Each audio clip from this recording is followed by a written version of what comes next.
Sēž pie rastām galda un lūkojas ārā pa logu. Mākoņi, debesis, pašas saulrietis, un jau mēnesis malī sāk parādīties. Katru dienu mēs mēdzam palūkoties augšup un vienkārši padomāt, dažkārt pat pasapņot vai gremdēties atmiņās.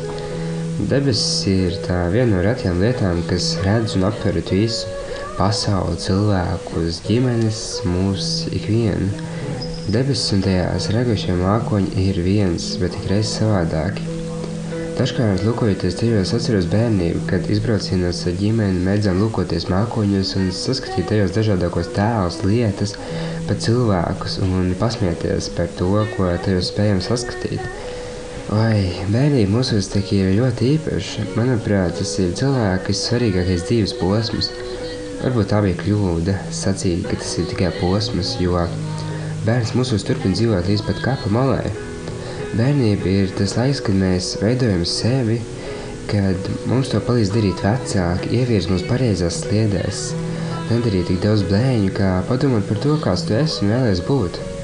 Protams, ne jau vienmēr viss izdodas kā plānots, kā teicis Paulo Coelho, cilvēks, kurš atradis savu ceļu, nedrīkst baidīties.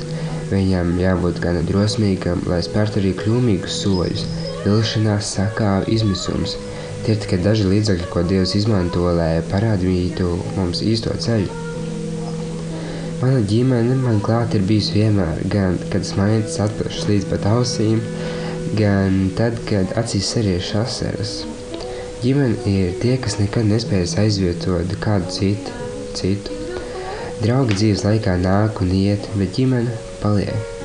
Dzīvojot dzīvi, sākot ar bērnību, beidzot ar vecumdienām, mums dzīve piedāvā vairākus ceļus. Mēs varam iet pa labi, pa kreisi. Viens ceļš būs pareizāks un laime bagātāks, otrs ne tik ļoti pareizs un drūmāks. Bet pasaulē jau nav nekā tāda, kas būtu pilnīgi aplams. Pat apstājas pulkstenis 2 reizes dienā rāda pareizu laiku. Pat varētu teikt, ka vecāki ir šis pulkstenis manā dzīvē. Ja tu kļūdīsies virzienā, tad neviens cits kā vecāku rūpes un mīlestība būs tie, kas no šīs šķietamās bezizējas spēs atrast izēju. Negatīvo padarīt par pozitīvo, novirzot mūsu uz pareizā ceļā uz laimi un mērķiem šo dzīvi padarīt pasakaini. Pat brīžos, kad šķitīs, ka neviens nav ar tevi, tad ģimene būs tā, kas tev blakus būs vienmēr, gan sirsniņā, gan dzīvē. Ģimene ir nenovērtējama vērtība, tā stāv pāri visam. Neviens zelta gabaliņš nav lielākā vērtē par ģimeni.